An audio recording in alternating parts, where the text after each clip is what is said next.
Working on ships had always been routine for me. Spending months at sea unloading and loading containers, sailing through the most unusual waters. I loved the sea. The wind blowing vigorously on your face. Nothing human for miles on end, just you, the swaying of the waves, and occasionally some animals. Although I must admit, one thing that always made me somewhat uneasy were the dark nights at sea, where, depending on the time of year, we couldn't see the moon and sometimes, not even the stars clearly. It was on one of those dark nights in the middle of the open ocean that I experienced something that changed my life. It was around 2022 when our ship was arriving at a small commercial port in China. Night was falling heavily upon us, shrouding everything in deep darkness.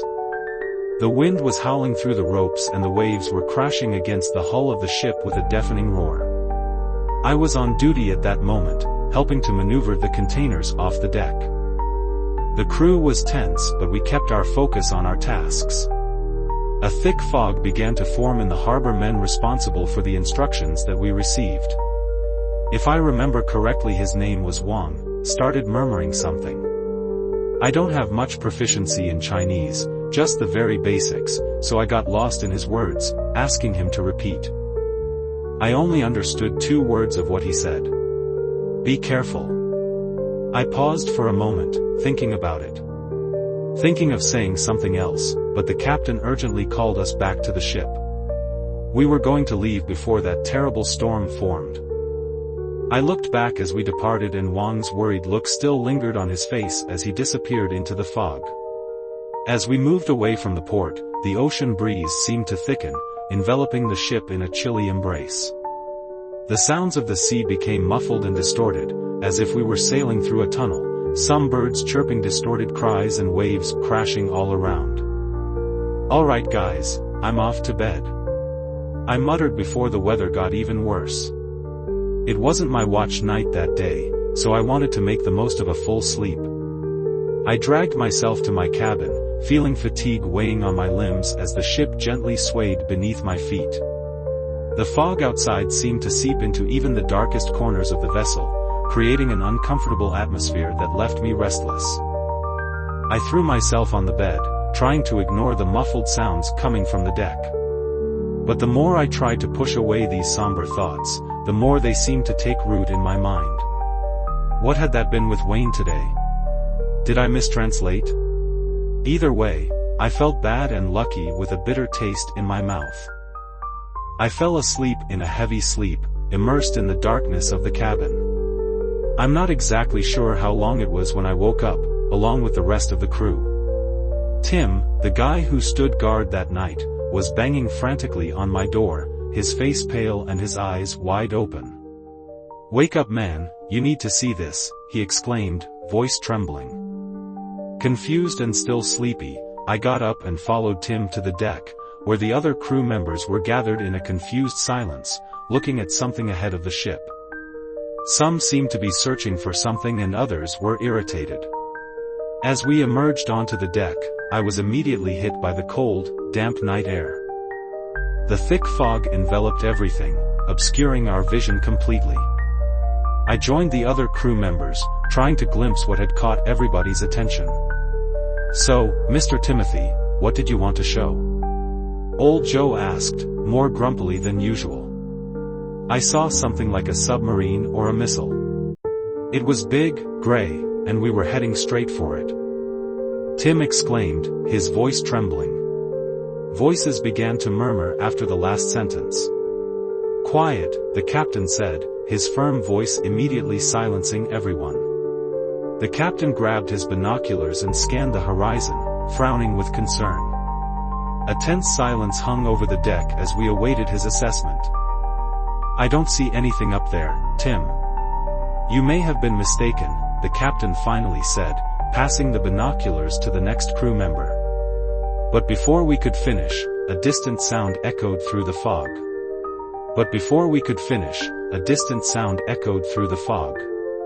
It was a low, almost imperceptible noise, but enough to send a shiver down everybody's spine. "What the heck was that?" somebody asked. Their voice tinged with fear. Ahead of us in the foggy darkness, something moved slowly in the water. At first, it was just an indistinct shadow, but as our eyes adjusted to the darkness, the shape became clearer. A wave of nervous murmuring swept through the group as we watched, hypnotized, the apparition before us. It was a whale, a colossal creature emerging from the fog like a sea ghost. Its massive body rose from the depths, its dark gray skin faintly shimmering in the dim moonlight. It let out an immense roar, and we saw its head emerging from the water, and it was huge. By the shape, I would say that it was a sperm whale. Yeah, I know they're not whales, but that's beside the point. The imposing presence of the sperm whale seemed to fill the space around us, filling us with a sense of insignificance in the face of the vastness of the ocean. Its penetrating gaze affixed on us, as if studying us minutely. Silence fell over the deck as we all watched the creature with a mixture of fascination and fear. The sound of the sea seemed muffled, as if the ocean itself was holding its breath and the face of the whale's majesty. Suddenly, it plunged back into the depths, disappearing into the darkness. Suddenly it plunged back into the depths, disappearing into the darkness. A collective sigh escaped from the lips of the crew, but the tension still hung in the air. What was that? The first mate said, low and beside the captain. The captain remained silent for a moment before replying, his expression serious and worried for a moment before replying. His expression serious and worried. I'm not sure, he whispered, but something tells me we shouldn't be here. Suddenly he turned, speaking loudly and with a slight smile on his face. I thank Mr. Tim for giving us this breathtaking view, but if he only called us here to watch marine mammals, I believe my sleep is more important. And so the crowd dispersed and I in the same way returned to my dreams, into my warm blanket. As I tossed and turned in bed unable to find comfort, images of the whale continued to haunt my thoughts. I wondered what could have brought that magnificent creature from the depths so close to our ship. Finally exhausted by the turbulence of my thoughts, I succumbed to fatigue and plunged into a fitful sleep. Strange and disturbing dreams haunted my mind, filled with distorted images of dark waters, sharp teeth, endless tentacles. Distorted images of dark waters, sharp teeth, endless tentacles. I struggled in the depths of a stormy sea, fighting against invisible currents in something very large. When I finally woke up, the sun was already rising in the sky, dissipating the last traces of the night. As I groggily got out of bed, a persistent feeling of unease remained within me, like a shadow refusing to completely dissipate. I couldn't pay attention to those thoughts. I dressed appropriately and went up the ship, ready for another day of labor. As I worked, I noticed the atmosphere on board had subtly changed since the incident the night before. The crew seemed more cautious, their eyes constantly scanning the horizon for any sign of movement. Conversations and whispered murmurs across the deck. Speculations about something strange happening. Nightmares. The captain, meanwhile, remained reserved and taciturn, his serious face revealing little of his internal thoughts. He steered the ship with a firm hand as always, but there was a noticeable tension in his posture, as if he were fighting against some dark omen that had haunted him since the previous night. I noticed his sunken eyes. He probably hadn't slept well either. As the day slowly progressed, a sense of apprehension settled over the ship gradually, much like the heavy fog that began to hang over the sea. Finally, we ended our shift. The whistle sounded inviting us to the mess hall. We ended our shaft. The whistle sounded inviting us to the mess hall, to feed us with a warm meal before resting for the next journey. The crew gathered around the tables, sharing meals and conversations in an effort to ward off the weight of what had happened the previous night. However, even with food and camaraderie, the tension persisted in the air. Conversations were punctuated by nervous glances out the windows, as if they expected to see something emerging from the fog at any moment. I too felt restless, unable to shake off the worry from my mind. After dinner, I returned to my cabin, determined to rest a bit before the next shift. But as I lay in bed, the feeling of unease only seemed to grow. I knew I wouldn't be able to relax. I decided to start my watch earlier, and Tim, who was on before me, seemed very grateful to leave from there. The night was dense and humid as the fog enveloped us, small water droplets condensing on the surface of the ship like a cold sweat. I climbed to the deck, taking in deep breaths of the salty sea air. The darkness was almost palpable, engulfing the ship in an oppressive embrace. I advanced cautiously, my senses sharpened by the sense of alertness that hung over us. My senses sharpened by the sense of alertness that hung over us. The wind whispered a faint whistle as I walked across the deck, my steps echoing in the stillness of the night. The fog clung to the lamps, turning their light flickering, casting distorted shadows that danced around me. Every sound was amplified in the darkness, echoing like a silent omen. I noticed a solitary figure standing at the bow, gazing at the horizon with an almost tangible intensity. It was the captain, his silhouette outlined against the dark sky. I walked towards him, feeling a shiver run down my spine. "Captain." I called, my voice sounding small and weak in the vastness of the night. He turned to face me, his tired eyes reflecting the dim light of one of the spotlights. "Oh, it's you," he said, his voice laden with concern.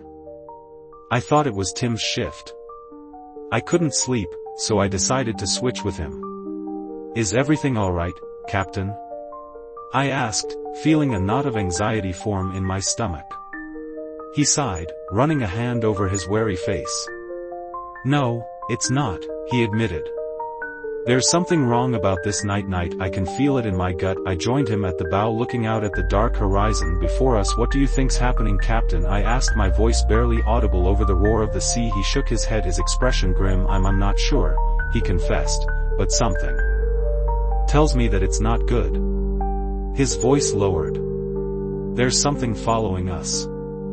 I could see it on the radar. It's been like this since we set sail." A chill ran down my spine at his words, a sense of fear settling in my chest. The captain's confirmation only heightened my unease. I looked at the thick fog surrounding the ship, imagining what could be hidden within those sinister shadows. A feeling of paranoia began to creep over me. "What should we do then, Captain? Is it that whale we saw?"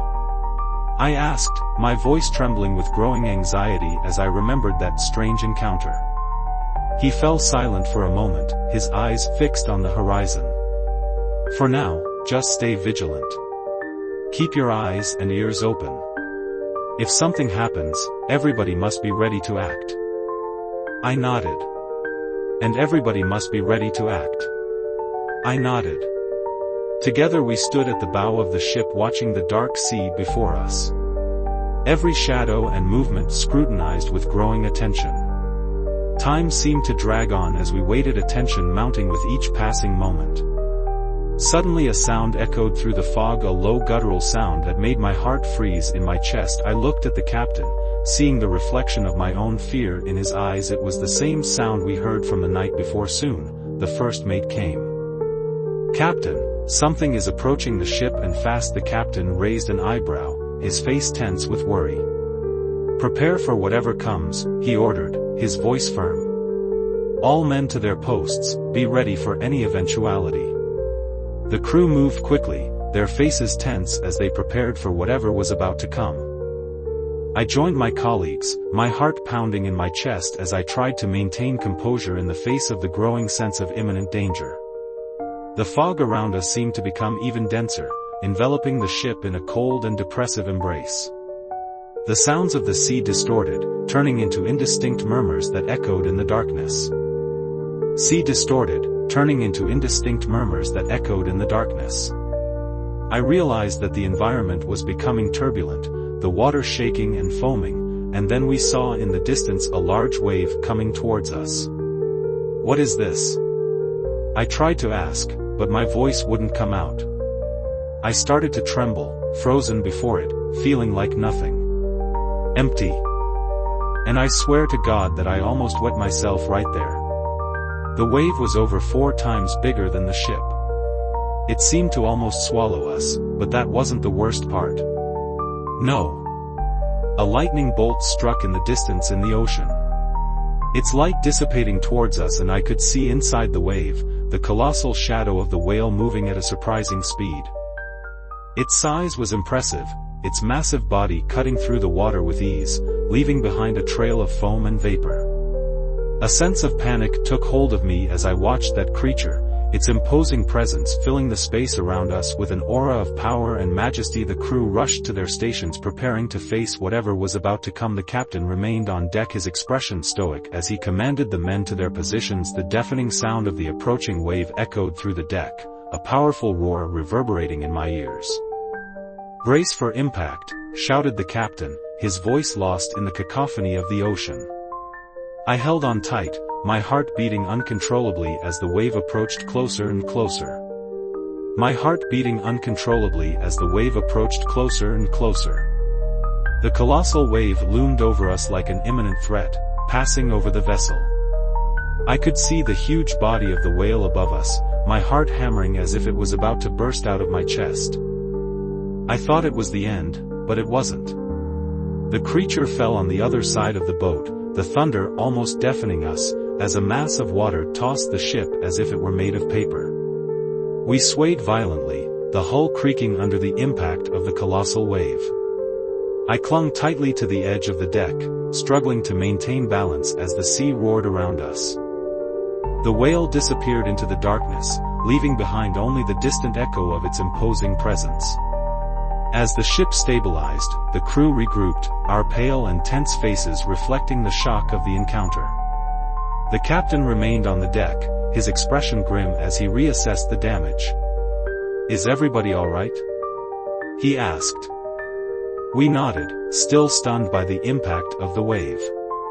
I rose from the deck, my limbs trembling with the adrenaline that still pulsed through my veins. "What was that?" I asked, my voice faltering. The captain shook his head, his eyes fixed on the horizon. "I don't know, but I have a feeling that we just witnessed only the beginning." As the crew recovered from the shock of the encounter, a persistent sense of unease lingered in the air.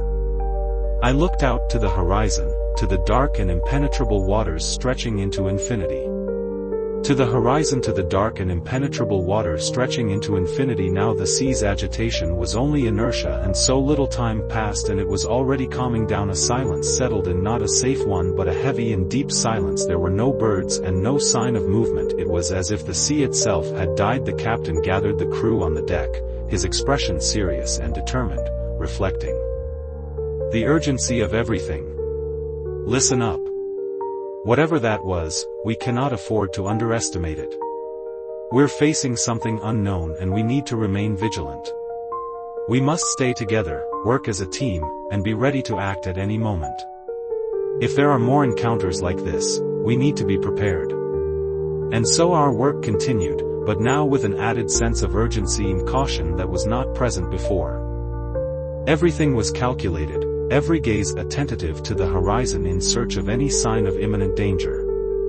As the hours dragged on, the attention on board only grew. Every sound of the sea kept us on high alert. Every shadow in the fog made us hold our breath. I found myself constantly looking out to the sea, searching for any sign of a suspicious activity. As the night progressed, the fog seemed to become even denser, enveloping the ship in an oppressive curtain of darkness. I found myself trembling with anticipation, waiting for the next encounter with that mysterious creature that had left us so disturbed. Finally, as dawn began to paint the sky with shades of pink and orange, a kind of collective relief seemed to spread among the crew. It seemed that the threat was dissipating along with the darkness, and gradually the men fell asleep, exhausted from the fatigue and tension faced. I was one of them. I fell into my bed, worn out. It must have been no more than an hour when we were all awakened. A huge bang echoed throughout the entire ship, something hitting the hull with all of its force. I jumped out of bed with the sound, running outside and joining many others who were doing the same. As I reached the bow, I saw the large and familiar face of the whale emerge. We recoiled and alert cries sounded, but then suddenly we realized one thing. It wasn't a normal movement. The thing was static, just floating. It was dead. Its body slowly rotated until it floated on its side indefinitely. This was the worst part. Its body exhibited a giant bite mark on the side, taking up almost half of it. Some more fervent men began to pray. "Captain," Tim shouted, "what could have done this?" The men did not respond, leaving the question hanging. "We need to go down to investigate," one of the men said. "We can use the lifeboat and lower it down." "And who's going to go down, you?" another retorted. "What me know, I just gave the idea." The debate intensified among the crew members, each expressing their concerns and cowardice in the face of the mission. Meanwhile, the body of the whale continued to float beside the ship, a silent witness to our intrigues. The captain remained quiet, his expression serious and focused as he thought about what to do. He knew that he needed to make a quick and assertive decision to ensure the safety of the crew and to understand what had happened to the whale. But I couldn't wait any longer. "No, it's decided," I shouted, everybody falling silent at the unexpected statement. "I'll lead the investigation team, prepare the lifeboat."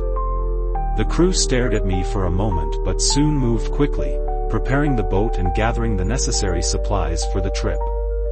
The captain nodded at me as I descended, his face now showing respect. "Don't hesitate to come back if things get tough down there, son," he said as he slowly released the pulley rope. As we descended, Tim and I down the side of the ship towards the lifeboat.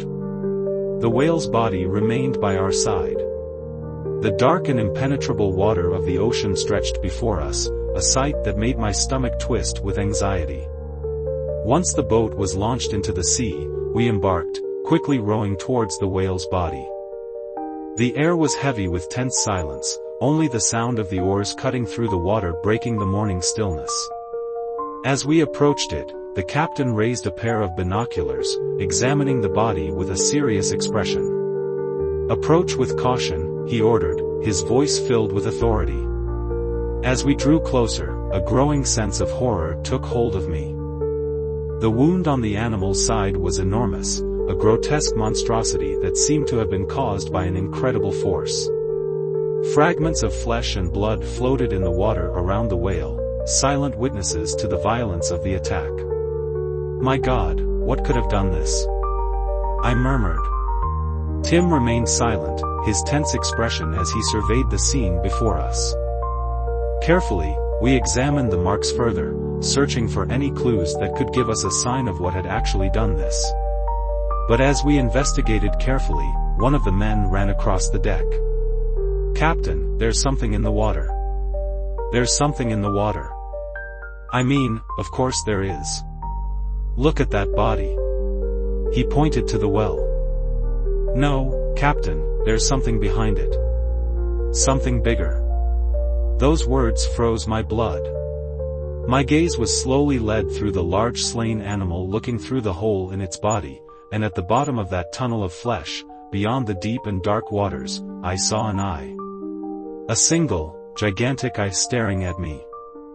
I trembled in despair, my nerves now tense. I couldn't shout anything to Tim, poor guy. I just started rowing frantically, leading us closer to the boat, but that's when it reacted. Its eye blinked and then shadows began to spread beneath the water. We were almost there when a large tentacle tip emerged, almost like a hand, the size of our boat or maybe even a little larger, rising to strike. My heart raced as I rowed with all my strength, my body pulsing with adrenaline as I tried to get us away from that imminent danger. The tentacle stretched towards us, its sharp tip cutting through the air with frightening speed. I shouted for Tim to duck, but it was too late. The tentacle struck the boat with force, throwing us out as the impact reverberated through the water. We fell into the icy water, the shock stealing the air from my lungs as I struggled to get to the surface. The sea was murky with the blood of the dead whale, reduced visibility making it impossible to see what was around us. I fought desperately to orient myself and my senses were alert for any sign of danger. Finally, I made it back to the surface, coughing and gasping as I tried to catch my breath. I looked around frantically, searching for support. I saw Tim already hanging onto the rope, reaching out his hand to me, which I desperately grabbed. The boat was overturned, drifting in the water, and the sinister shadow of the tentacle still loomed over it, squeezing it until it sank to the bottom with an impressive speed. A few seconds later, the whale did the same, pulled with tremendous force, disappearing as its blood stained the path to the depths. We quickly reached the top of the ship, pulled by the men who urged us on. After a brief conversation, we never touched on the subject again. The rest of our days were spent in silence on the matter, and no one spoke more than necessary. Perhaps the only time this pattern was broken was one night, where I was in my cabin and I heard a knock on the door. "Come in," I said. The captain entered, as serious as always, closing the door behind him. "It reached us because of the container," he said dryly. "What? You know it's part of the contract not to touch the cargo, right?" he asked, already knowing where this was going. "I know, don't worry, I won't say anything." We walked through the dim and empty corridors of the ship, the sea waves now regular, some birds singing in the distance while the moon cast its shadow on the sea. We reached the container where he looked around, searching for any sign of somebody watching us. Finding a negative answer to this, he carefully opened it and we entered inside the container. The atmosphere was stuffy, intense. The dim light of a lantern swayed, casting distorted shadows on the metal walls. The smell of mold and sea salt permeated the air, mixing with the metallic odor of the container. In the center, a large tank of dark waters. The captain advanced and I followed closely, my heart pounding in my chest as I prepared for whatever we might find inside. It was then that we spotted something in the dark corner in the water, a sinister and menacing shape writhing. My stomach churned when I realized what it was, the creature that had attacked the well. It was much smaller than the monster that we faced, but it still possessed an imposing presence, its tentacles undulating threateningly. The captain approached slowly, his expression grim as he observed the creature intently. I stayed behind him, my breath caught in my throat as I waited to see what would happen next. "This is how it all started," the captain murmured, his voice heavy with regret, with a simple offspring. The captain murmured, his voice heavy with regret, with a simple offspring. "What are we going to do?" I asked, my voice almost a whisper. The captain remained silent for a moment, his eyes fixed on the creature before us. "We're going to seal this here," he said finally, his voice firm and determined. "No one else should know about this." I nodded, and we never touched on the subject again, and I hadn't shared it with anyone.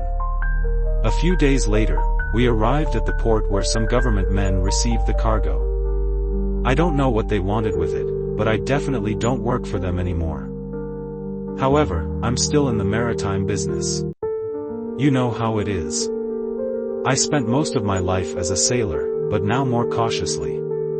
Sometimes when I'm traveling in a very dark and rough sea, I still remember that thing.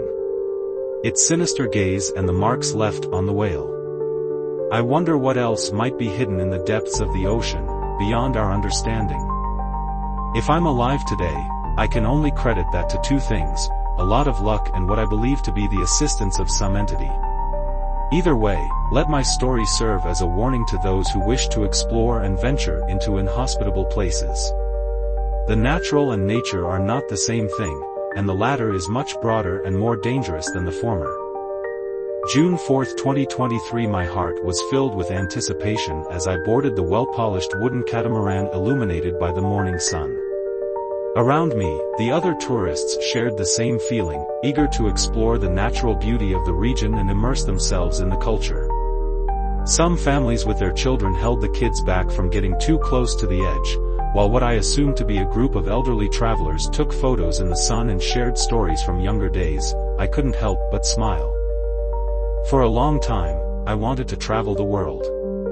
A boy from inland California, more specifically from San Bernardino County, now had more passport stamps than fingers on his hands. Attracted by the tropical climate and inviting tourism, I came to explore the bed of the San Francisco River near the village of Del Miro, Govea. The local cuisine was appetizing, and shortly after walking through the streets, venturing a little out of town, I saw a sailboat in a small makeshift port, accompanied by its captain. A man in a blue flannel, shirt, boots, and loose pants. He was sturdy, although he appeared to be around 50 years old. His hair had ends that stood up, and he sported a beard as if he hadn't seen a razor for a few days. Beard as if he hadn't seen a razor for a few days. He was shouting something that I didn't understand, and when I approached him speaking, he quickly switched to English, which, although functional, carried a strong accent. Captain Joao, a tack-turned man with penetrating eyes, while talking a bit about his work, guiding tourists along the river, told me various adventures and some local legends. I've always been fascinated by folklorists who've been able to hear firsthand about different creatures, like the Asaki, a one-legged black youngster who plays pranks on others, or the pink river dolphin, a river dolphin that turns into a manticore woman, turned out to be one of the highlights of the conversation, so much so that I joined the other crew members who were gathering as we talked. The catamaran glided smoothly through the water, cutting the river with grace and elegance. The cool breeze caressed my face as I watched the banks slowly recede, giving way to a lush and exotic landscape. The leafy trees leaned over the water, their canopies swaying gently to the rhythm of the wind. The sun shone brightly in the blue sky, painting the scene with golden hues and vibrant greens. The gentle sound of water lapping against the catamaran's hull was accompanied by the singing of birds and the distant buzz of insects. The fresh aroma of tropical vegetation filled my senses, mingling with the sweet smell of the river. Tourists gathered on the deck, admiring the natural beauty around them. Children exclaimed at every sight, natural beauty around them. Children exclaimed at every sight, look, mama monkey, or look, a toucan, while the older ones traded looks of admiration at the majesty of nature. At every bend in the river, a new breathtaking view filled our eyes with something that I can't describe with words. It was as if we were sailing in an enchanted world, where time seemed to slow down and the beauty of nature revealed itself in all its glory.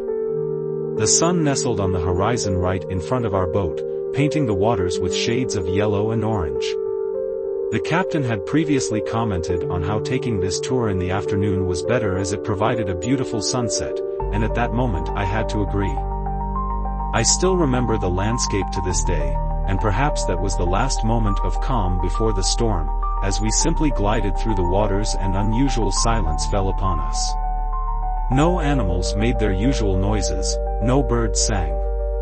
Even the fish abundant throughout the journey seemed to have retreated into their burrows. There must be a predator nearby, maybe a jaguar, a snake, or an alligator. Joao commented, making some children run into their parents' arms. Hey, don't worry, just stay on the boat and they won't harm us. In the middle of the sentence, a shiver ran down my spine as my eyes fixed on something strange floating downstream. Initially, I thought it was just a log or branches, but as we got closer, an uncomfortable sensation came over me, and I drew the captain's attention by pointing with my finger. There was a dead animal floating in the water. I could swear that it was a horse, but something was wrong. My God, poor thing. I heard somebody comment as they saw the animal. Unfortunately, it's not uncommon to happen, Joao lamented, slowing down the speed. Some horses get lost in the shallow bed of the river and end up here by accident, lost in the shallow bed of the river and end up here by accident, too weak to return. Usually, we notify the owner. Let's get a little closer to see the mark engraved on it, to know whose it is. Any objections from anyone? Nobody said anything, but I heard some elderly murmuring in the background. As we approached, the something wrong feeling began to grow within me. That horse, I don't know, it was large and small and it was disproportionate. Maybe it had swollen due to the water. Maybe been eaten in parts by something. Before I could fully process what I was seeing, the animal sank rapidly, as if pulled by something strung at the bottom almost like an anchor. While my heart beat uncontrollably with the sudden and unpredictable movement, the boat began to shake forcefully, making a perpendicular and sharply angled movement, almost tipping the catamaran completely sideways. I instinctively grabbed one of the boat's side rails while I saw the captain making the sign of the cross, murmuring words that I didn't understand at the time.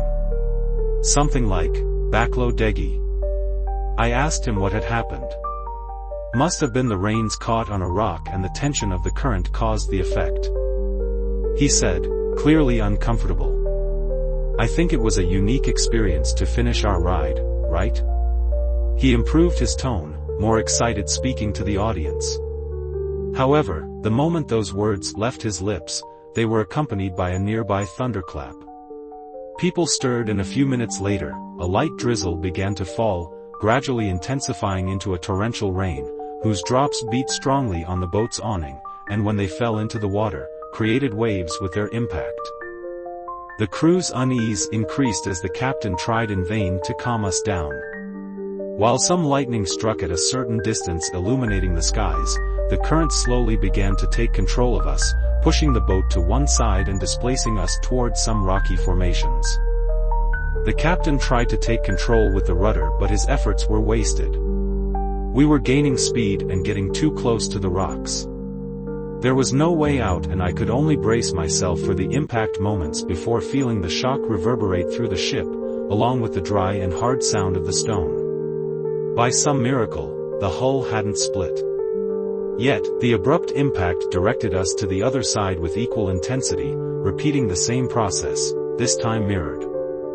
We zigzagged like this 3 times until finally the bow broke apart. The screams of the crowd grew louder as they struggled to grab the buoys and life jackets on the side of the boat. Harsh shoves and trampled people became the modus operandi as the captain fought to regain control of his boat. As if by a miracle, we saw through the mist a small copper-colored mound approaching. "Oh, thank God," the captain shouted, staring us there. The river water was already touching our shins when we docked on the island. We disembarked, exhausted and sore from the confusion and the stress. "Well, this is a river island," the captain said, still in his tour guide spirit. "Strange that it shouldn't be here, not at this time of year. Indeed, the weather is not doing well at all." He sat on a rock. "Are we just going to stay here?" I asked. "With this rain, there's nothing else to do." He sat and pulled a radio communicator from his pocket, raising the antenna as static sounded. He turned the knobs for a moment, waited, and repeated the movements. "Just static. And I think the storm is causing interference too.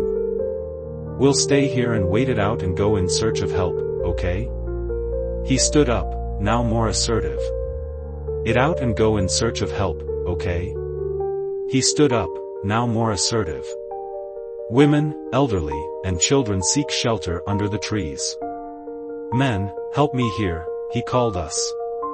With some stumps, hollow logs, and large palm leaves, we managed, albeit with difficulty, to build a small shelter. Although it was uncomfortable with the wet clothes against our skin, there was still the comfort of the small fire resting in the center of the makeshift hut. However, the relief was only momentary. The feeling of unease only grew as our ears got used to the roar of the rain. Strange noises echoed in the jungle like sinister whispers. Was it an animal? I don't know, it didn't seem like it, although on this trip, I had heard sounds that didn't seem like animals either, like the song of the Yuri Tau or the crying of a maned wolf. The captain warned us not to venture too far from the shore, warning about some predators that might be lurking. His eyes seemed to search for movement in the jungle at all times, restless and agitated. As the rain continued to fall relentlessly upon us, the shelter began to give way under the weight of the storm. The wind howled furiously, tearing pieces of palm leaves and knocking down the stumps that supported our fragile protection. Tearing pieces of palm leaves and knocking down the stumps that supported our fragile protection. Grim cries of alarm echoed among us as we struggled to keep our only refuge standing, but it was a lost battle. With a deafening crash, the shelter collapsed around us, leaving us exposed to the storm that now soaked us once again. Drenched to the bone, we huddled in the rain, seeking shelter in the nearby trees, as the storm roared even louder. The sound of thunder rumbled in the air, accompanied by the deafening noise of the water pooling around us.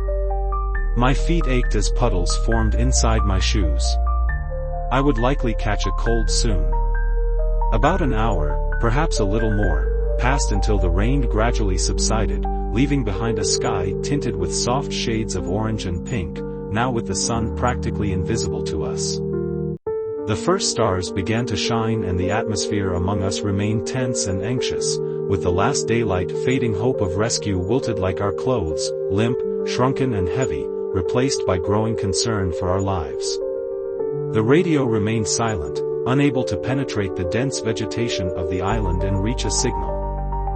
With frustration weighing heavily upon us, the captain made the decision to explore the island in search of higher ground to try and re-establish communication, perhaps, as he said, find a natural bridge to the mainland, while he and one of the crew members, a local resident named Severino, who had volunteered to set off into the dense forest. The rest of us anxiously waited on the beach, gathered in small groups exchanging worried murmurs.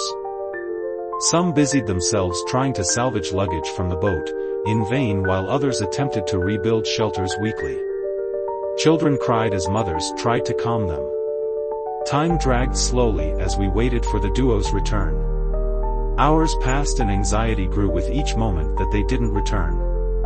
We were worried and almost forming a group to go and check on them when, amidst the shadows lengthening across the beach, we spotted a solitary figure emerging from the forest. It was the captain, but something was wrong.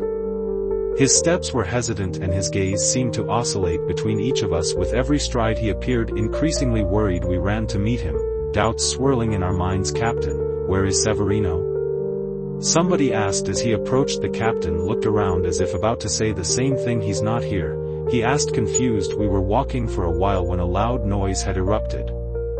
I ran to see what it was but found nothing. When I turned back, he was no longer behind me. His voice was filled with confusion. I thought that he might have gotten scared and run back here. I shivered down the spine of all of us as we absorbed his words. With night rapidly approaching, the danger also increased. Hunger, cold, and a potential predator were fortifying, and we had to think of something quickly. A heated discussion ensued about what to do next. Some suggested staying on the beach and waiting for rescue, while others proposed a search to find Severino. Arguments formed against each option flew through the air, each expressing their concerns and viewpoints, the tone escalating with each rebuttal. "We should stick together, it's safer," a mother argued, still holding her little daughter in her arms. "But what if Severino's in danger?" a man, a friend of the missing man, countered. "It's too risky to go out at night. Why don't we wait until the morning?" a third person murmured, trying to mediate. The discussion intensified and the captain remained silent, oblivious to what was happening. His eyes were fixed on the dark horizon as if searching for an answer within himself. It was then that I made a decision and I stood up. "Captain, if you go, I'll go with you." My voice sounded firmer than I had expected. Somebody looked at me, intrigued by the recent attitude, but before anybody else could intervene, an older gentleman rose beside me. "I will go too." His voice calm and resolute. He was a local certainly, but he had perfect English.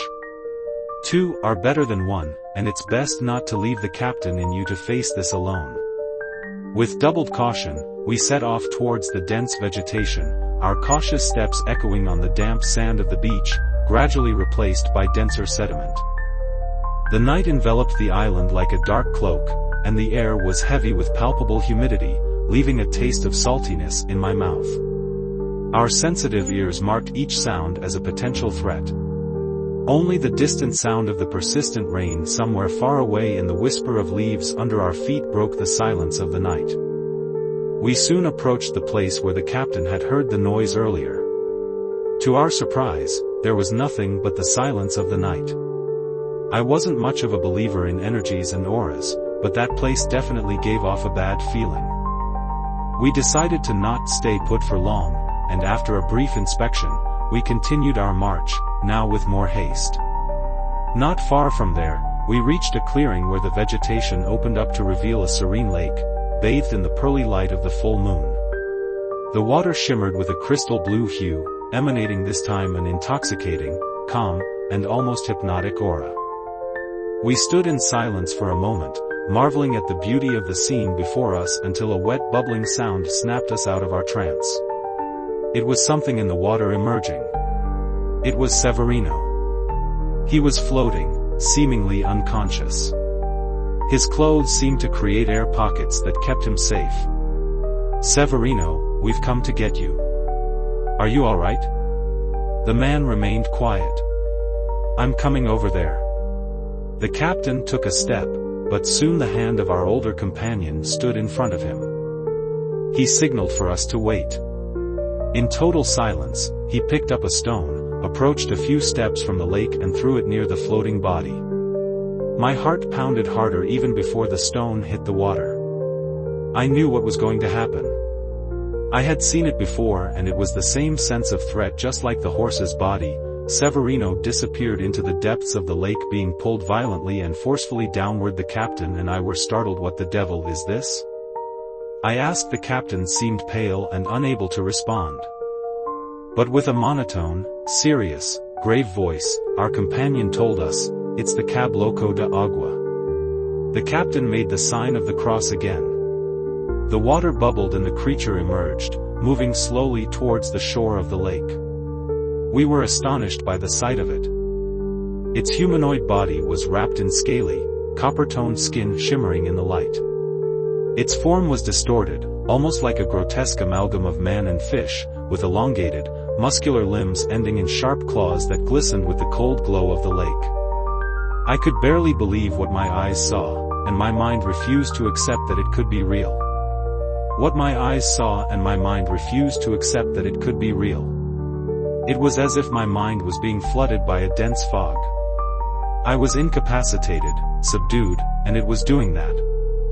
As the creature approached the shore, I could see its bright eyes fixed on us.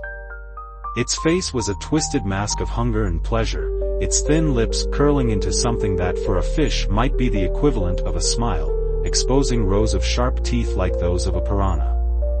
A scream of terror tore through the night as the creature lunged at us, surprisingly fast for its eyes, its claws outstretched. Instinctively I recoiled, but I watched in horror as one of ours was seized by the creature. It was the captain. The monster had grabbed him by his leg. It was possible to see the claws piercing the flesh, causing red leaks over the skin. The man screamed and tried in vain to hold on to some root or stone, but the creature was cunning. There was nothing fixed for him to cling to. The sound of the churning water was accompanied by the agonizing and final screams of the captain as he desperately fought against the creature dragging him down. I felt a wave of nausea and despair wash over me when I realized that there was nothing that we could do to help him, only watch his demise. It was like watching a movie.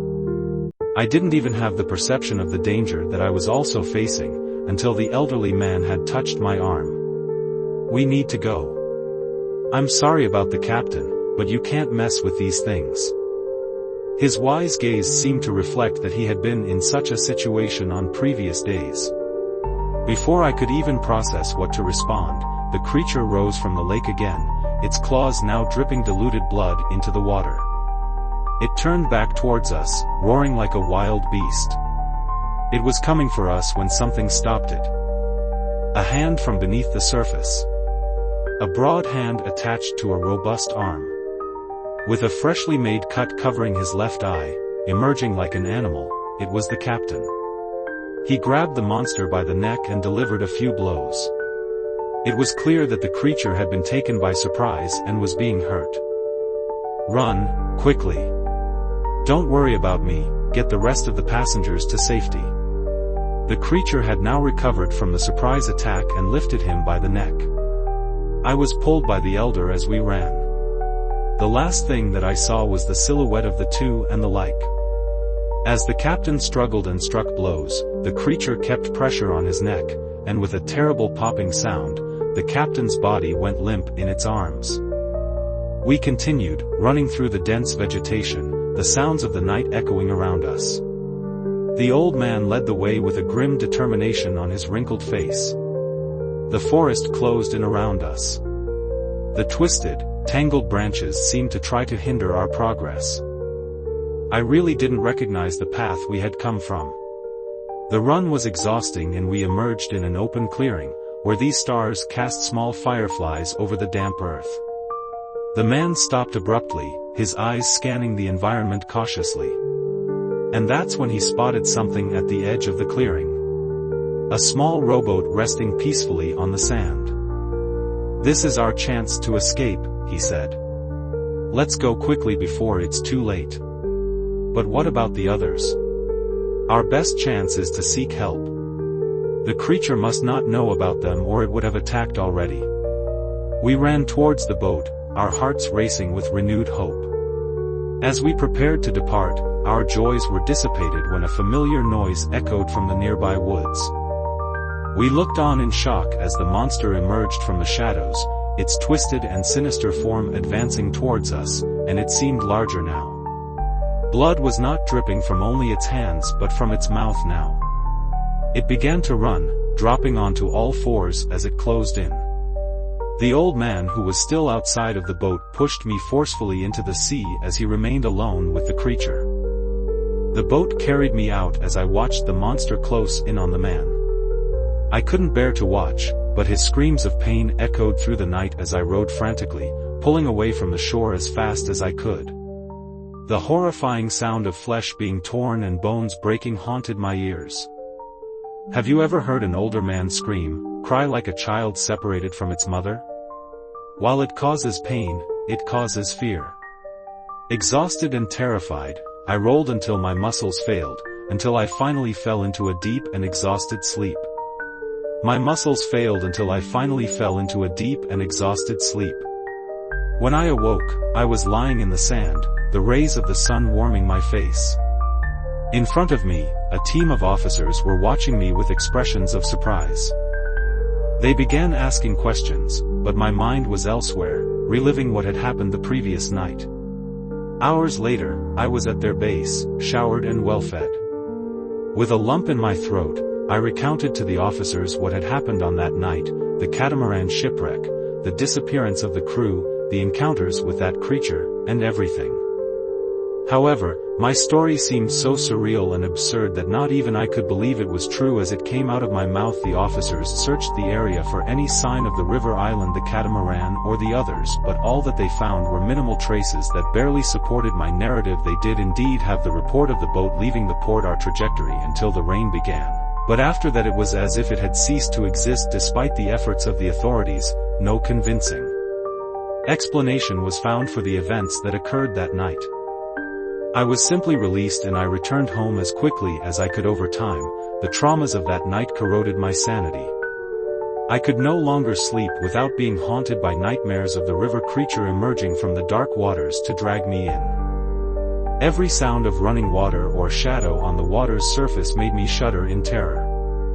I no longer went in pools, avoided lakes, and I didn't even go to the beach. I don't use the bathtub anymore, and I even try to avoid turning on the tap, preferring to buy bottled water to avoid hearing that sound. My psychiatrist gave me a diagnosis of PTSD, saying that I imagined things while delirious on the boat. And I almost believed it, if it weren't for an email that I just received. No sender, no subject, just my name as the recipient and an attachment. A scan of a newspaper page, a newspaper from Del Miro, Gavia, saying that the boat had been found. And now that it was the right time of the year, it revealed the island and that along with it, the bodies of over 30 passengers were found. Not drowned and not dead from hunger, but with strange marks on their bodies, attacked by some unidentified animal.